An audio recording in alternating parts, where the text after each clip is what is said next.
Nakuha ng gulong.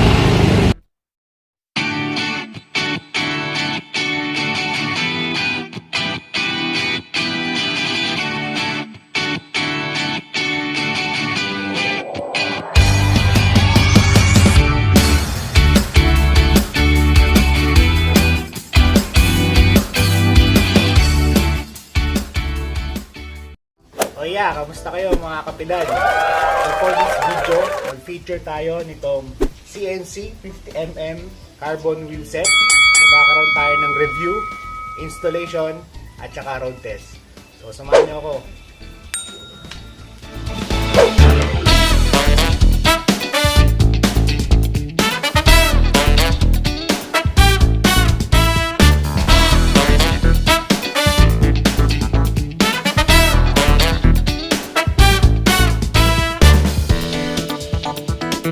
So generally, meron daw tatlong dahilan kung bakit ang isang siklista ay nag-upgrade ng carbon wheel set. So una na dyan is weight. Gusto niya magpagaan ng bike. Pangalawa, boost your cycling performance. At pangatlo, at siguro kasama ako dito, gusto lang talaga magpa-jaforms ng bike at magpa-pogi. So yun, kalimitan. Yung nagiging reason bakit nag-upgrade. So tips lang for me kasi hindi naman kailangan na agad-agad ka na mag-upgrade ng iyong wheelset. Lalo kung ito ay carbon wheelset. Lalo na kung wala ka pang budget o hindi pa kompleto ang iyong budget. Mas maganda na yung kung anong meron kang wheelset ngayon, yun muna ang pagtiyagaan mo at gamitin. Kagaya ko, I started bike when I was second year high school at yung bisikleta ko noon ay bakal. Mayon. Pati yung wheelset nun, 36 na rayos, ay bakal. And then, hanggang sa naging aluminum ito, pati wheelset, aluminum, pati yung mga pyesa, nag-upgrade. Meron nga kasabihan, wala daw sa bisikleta yan. Nasa tuhod yan. So, kagaya din ng wheelset, kung meron man tayong i-upgrade, unahin natin i-upgrade ang ating tuhod. Palakasin muna natin ang ating tuhod bago natin i-upgrade ang ating wheelset. Pero, syempre, kung meron ka naman talagang kakayahan at meron kang budget at talagang gusto mo mag-upgrade, muna yung mga dapat unahin kaya sa bisikleta mo, walang makakapigil sa'yo. Yun yung maganda. At maganda naman na mag-upgrade talaga. Magandang investment ito, ang pag-upgrade ng wheelset. Ayun. Alright. So ito na yun, ang bagong wheelset. By the way, first time ko na mag-upgrade o beginner ako sa pagkakaroon ng carbon wheel set. So hindi ko pa alam kung paano ba ang naman tawag doon, tactics o mechanics kung paano tamang paggamit ng carbon wheel set. Pero nag-research na rin ako kung paano to. So kapag dumating na yung time na ready ka na, gusto mo na magkaroon ng carbon wheel set, meron daw 4 na consideration na dapat mo munang secure, dapat mo munang meron ka para magkaroon ng carbon wheel set. So number 1 na kailangan mo, syempre, pinakamahalaga, budget. Pag malaki ang budget mo, syempre, mas marami kang pwedeng mabili o klase na pwedeng mabili ng wheel set, lalo pag carbon. The more the budget, more options. Yan. Pangalawa, yung tinatawag natin na rim profile. So mahalaga din. Meron ding epekto yon sa carbon wheel set mo. Pangatlo, ay yung brake surface. Meron dalawang klase. So, aluminum or alloy surface, brake surface, at yung isa is yung full carbon na brake surface. At pang-apat, na isang mahalaga din ay yung iyong gusto na klase ng gulong o tire options. So, meron tayong tatlo clincher type, tubeless type, at saka tubular. So may nilagay ako sa description box sa baba ng video na to na reference video kung saan pinaliwanag doon yung mas detalyado para sa pagbili o pagpili ng carbon wheel set. So try nyo rin, i-visit yun. Marami tayong matututunan. At sa case ko, doon lang din ako kumuha ng information o idea kung paano pipili ng magandang carbon wheel set. Yan, so, unwrap na natin. Kita natin kung ano meron.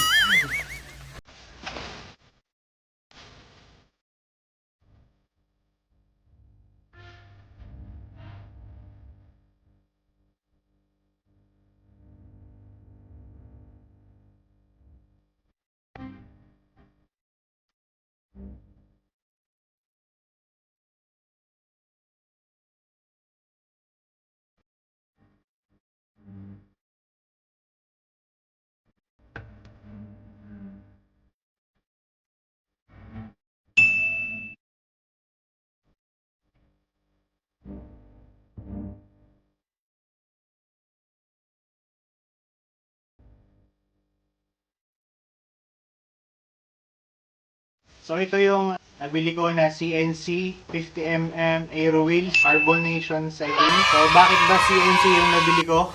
Para sa presyo ng carbon wheel set, affordable naman. Pangalawa, madami din ako nakita na reviews at saka marami nang gumagamit nitong CNC na to. Tapos, pangatlo, isang reason ko dyan kasi nakalagay dito, hand-built in Manila, gawang Pilipinas, yaring atin. So, tangkilikin ng sariling atin. So, ito yung nabili ko. Wow! So far, ang ganda. Maganda naman talaga. So, ito yon ng mga parts niya. Ang pinili ko ay 50mm rim depth. So, meron siyang 20.5mm width ng rims. Okay, so pinili ko din yung aluminum alloy brake surface. Hindi kasi ako sure, tsaka mabigat ako, chubby rider ako. Para sure ako na tatagal yung carbon rim sa akin para hindi siya agad mag-warp. So, nanigurado na ako, alloy aluminum brake surface yung pinili ko.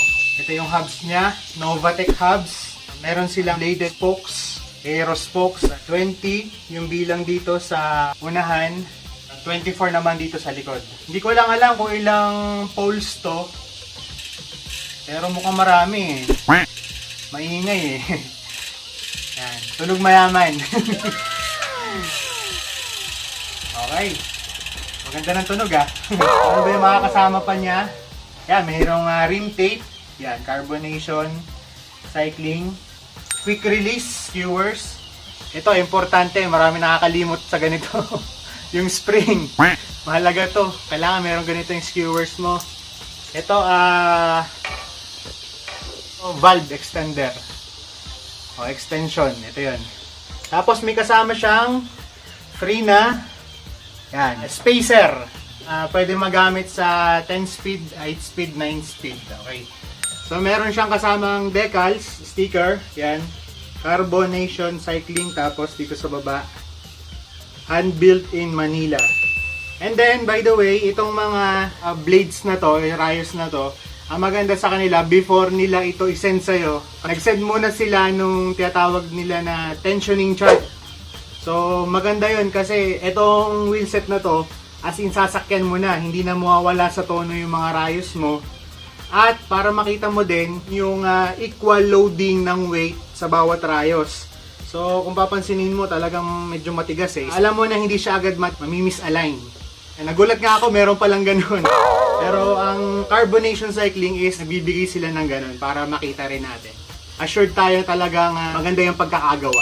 So meron siyang equivalent na weight na plus or minus 1.62 kilograms. So, hindi ko nga lang alam kung gaano kabigat siya kapag kakasama na yung gulong at saka yung cogs.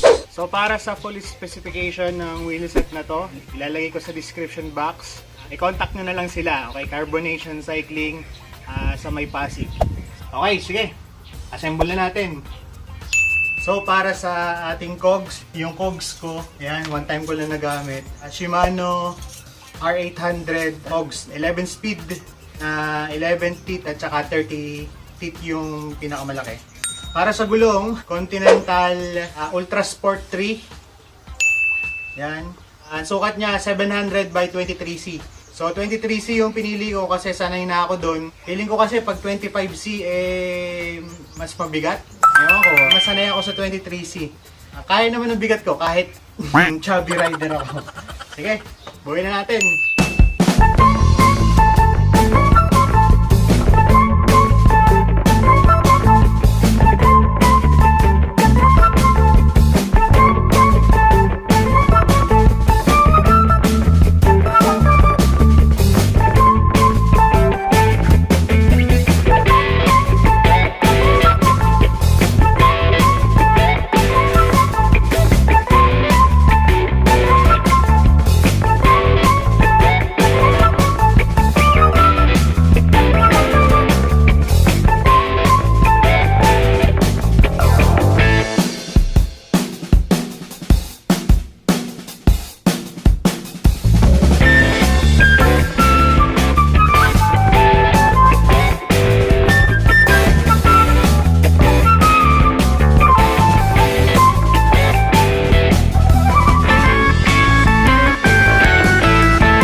So ngayon, i-road na natin itong carbon wheelset na ito. And then, tingnan natin kung ano yung feel ng mga carbon wheelset at kung ano magiging review ko dito. Okay, ingat na lang. Alright, so far, so good. Ang itong wheelset na to, medyo naninibago pa ako. Pero definitely, mas magaan siya talaga. Mas madaling dalhin. Although 50mm yung rim depth niya, magaan dalhin. Tsaka first time ko ulit umahon dito sa papuntang Lemery. Kaya naninibago ko. Yung speed at bilis ng hubs at tsaka ng rim, mas mabilis siya. Lalo kanina, nung palusong ako galing sa bahay. Ito yung ating bisikleta at yung pagbibrake natin ng ating bagong wheelset. So far, so good naman. Napansin ko lang kaibahan, medyo mas magaan talaga siya na iahon, dalahin, ipedal. Alam ko sigurado nabawasan ng timbang itong aking bisikleta dahil sa carbon. Although 50mm depth siya, pero mas magaan pa rin siya ng konti kumpara dun sa dati kong wheelset. Ang dati kong wheelset ay Vision Team 35 wheelset. Dito sa mga hubs na to, mabilis siya lalo pagdating sa lusong. So talagang nasubukan. Medyo may konting hangin pero manageable naman. Yung crosswind yun yung hangin na nanggagaling mula sa gilid. So yung crosswind hindi yun yung sasakyan. So itong wheelset na to, pag tinamaan niya ng hangin, maaaring syempre gumalaw, pero sa case ko na pag-testing ngayong umaga, hindi naman siya, manageable naman. At saka dapat marunong ka na kontrolin ang bisikleta mo, lalo na ang manubela. Kasi pag mahangin, talagang medyo magalaw yan. Yung aerodynamic drag na tinatawag, sa tingin ko ay mababa kasi mabilis umikot eh. So far so good. Mamaya subukan ulit pagbalik. So ahon at lusong ulit yun. Kaya naman tingnan natin mamaya. Okay, bye! Okay, so folks, natapos yung road test natin para sa bagong carbon wheelset CNC 50mm rim depth. At meron akong tatlong na natuklasan at masasabi ko sa wheelset na ito. Number 1, syempre, dahil galing ako sa aluminum wheelset, talagang mas magaan siya. Madaling dalhin, madaling ipedal, hindi siya ganun kaganit lalo pagdating sa mga ahon. Pangalawa is yung speed. Sa lusong, ang bilis. I do believe ito yata ay 4 to 6 poles. Kaya bawat pedal mo, kumakagat agad yung sprocket. And then pangatlo is yung air drag o aerodynamic drag. So bagaman ito ay malapad siya, may mga crosswind o hangin sa paligid pero hindi mo ganun karamdam. Tumatalbog yung hangin kaya naman bumibilis yung ikot ng iyong gulong. So bibigyan ko to ng 5 star. So kung tatanungin nyo ako kung recommended ito, syempre naman recommended ito. Sa ganitong affordable na price, hindi na kayo lugi, hindi na tayo lugi. So kung nagustuhan nyo ang video na to guys, at sa mga tips na to at sa road test at wheelset review na to, ipaki-like ang video na to at kung pwede ay mag-subscribe na rin kayo sa channel na to. At guys, ingat lagi, nandyan pa rin ang banta ng COVID. Palagi kayo mag-ingat, ride safe mga kapidal. God bless about us sa atin. Goodbye, salamat!